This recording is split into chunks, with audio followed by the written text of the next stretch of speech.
أعوذ بالله من الشيطان الرجيم. بسم الله الرحمن الرحيم. ما كان للمشركين أن يعمروا مساجد الله شاهدين على أنفسهم بالكفر، أولئك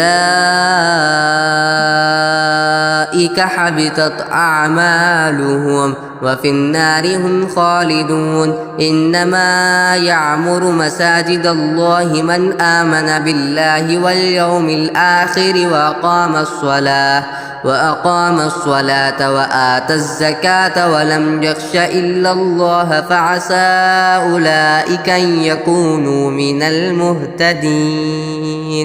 أجعلتم سقاية الحاج وعمارة المسجد الحرام كمن آمن بالله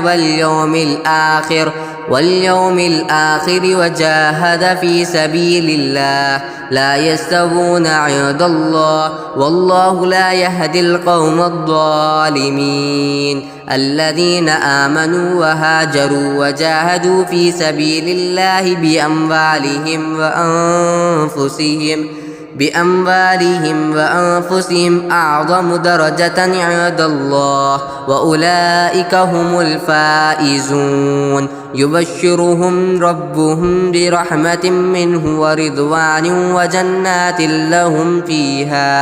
وجنات لهم فيها نعيم مقيم خالدين فيها أبدا إن الله عنده أجر عظيم. يا أيها الذين آمنوا لا تتخذوا آباءكم وإخوانكم أولياء إن استحبوا الكفر على الإيمان ومن يتولهم منكم فأولئك هم الظالمون. قل إن كان آباؤكم وأبناؤكم وإخوانكم وأزواجكم وعشيرتكم وأموال اقترفتموها وتجارة تخشون كسادها